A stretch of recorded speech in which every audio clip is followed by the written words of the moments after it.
everyone, and welcome to today's Shocktober episode. Sorry this one's going up a little late, but there's a reason for that. I don't know if any of you follow what my day job is, but I work at Pro Wrestling Tees and 1 Hour Tees, and we've been in the middle of opening up a retail store next door, so that's been kind of keeping us really busy at work and cutting into time.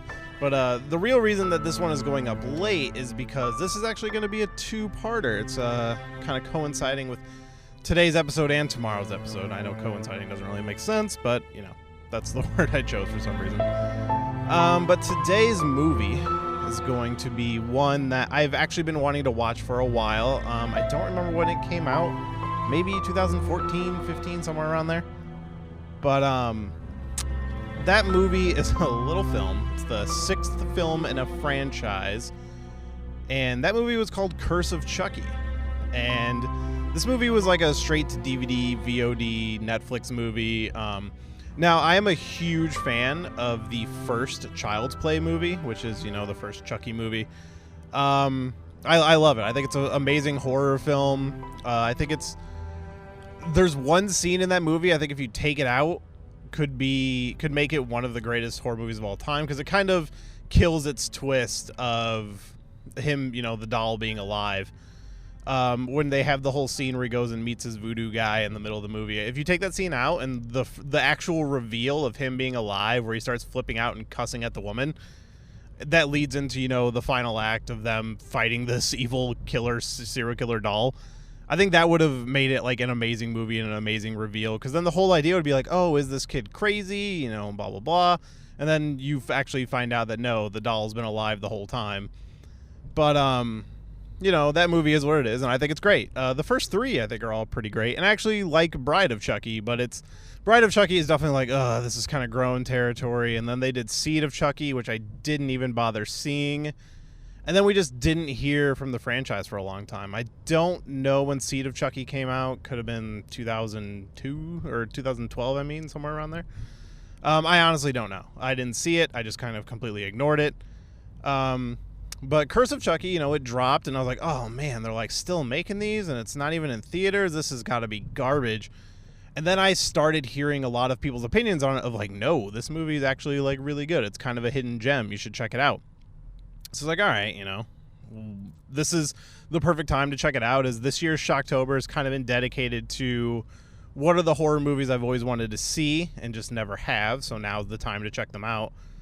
And I was like, all right, fine, let's watch Curse of Chucky. And I was pleasantly surprised. It's a very good movie. It kind of takes the series back to its roots, where the way a lot of these, like, classic movie characters, like, you look at Chucky, you look at Freddy Krueger or Jason, and, like, these franchises that go on for so long, the characters kind of start to be played for comedy. And in a way, Child's Play was always funny. It's like, oh, look at this little doll telling you to fuck off and calling you a bitch and blah, blah, blah.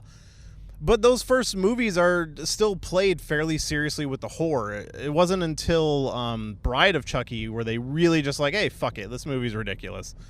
So, like, this movie is kind of a fine balance between that, because, like, look, they don't need to keep a lot of things a surprise. It's like, we don't need to see this doll, like, just popping up in places like, oh, I don't remember leaving that there. Like, we all know what Chucky is at this point.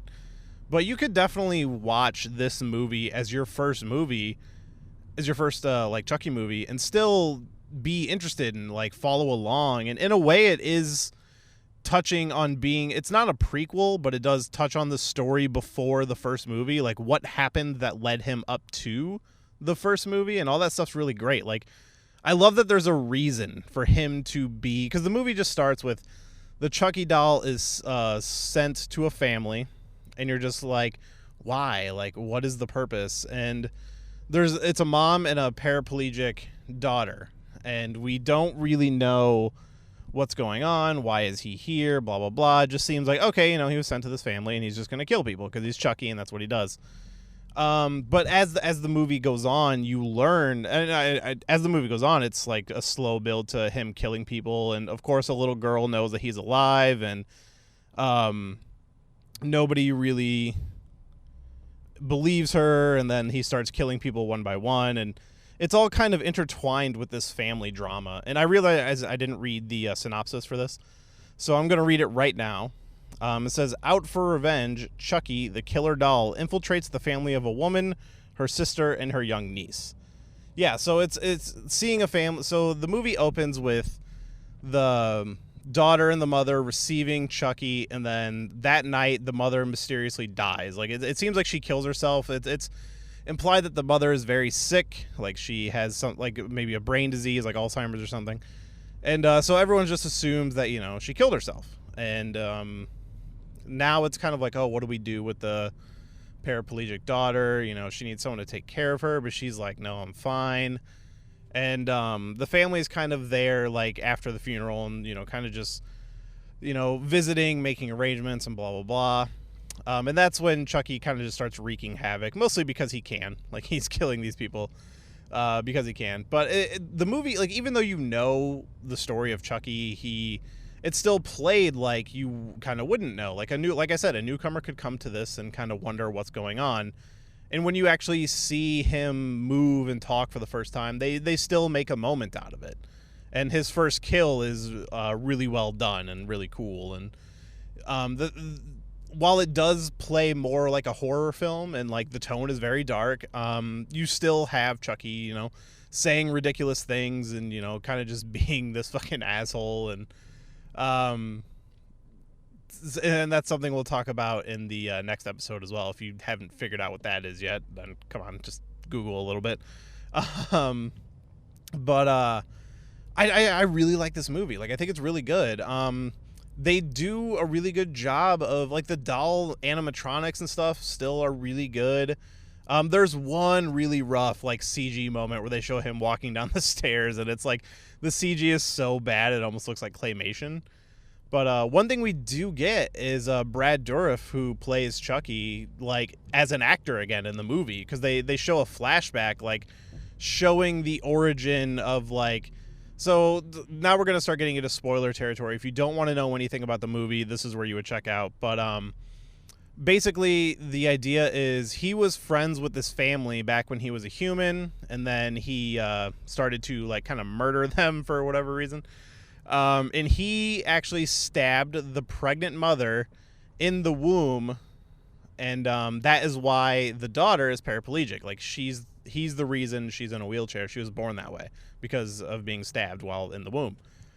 And that's the event that led to the beginning of the first Child's Play movie, where he's running away from the cops and he gets gunned down. So this is kind of him, like, coming back for his revenge. Like, he blames that family for, he's the reason why he's a doll and all this shit, because, you know, he got gunned down and he had to do this voodoo business. And that's awesome. Like, the story wraparound there is really great. It gives a purpose for the movie. It's not just a random slasher movie with, you know, no consequences or anything. And that is kind of the highlight of the film for me. And it's a great jumping off point for a new series, which they're doing right now.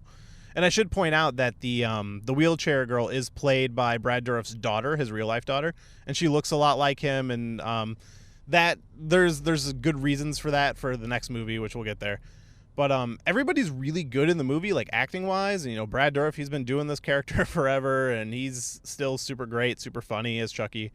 The movie's just really well done, and it kind of came out of nowhere and is way better than it had any right to be. Like, that movie it's a 4 out of 5 for me. It's really good with only a couple hiccups in the movie. Mostly the ending. The ending is kind of, it goes on. The movie ends kind of like 3 times, and each one is a little darker than the last, and it just becomes, like, way too much. I wish they kind of cut it back. And one of the endings is, like, super fucking dark, and then there's, like, a post-credits ending, which kind of lightens it up a little bit, but also raises some questions, which get answered in the next movie, which is what we'll be talking about tomorrow. We'll be talking about Cult of Chucky, which is the one that just came out. But yeah, that's all I got for Curse of Chucky. It's great. It's way better than it had any right to be. I highly recommend it. Both of these movies are on Netflix. I highly recommend watching both of them.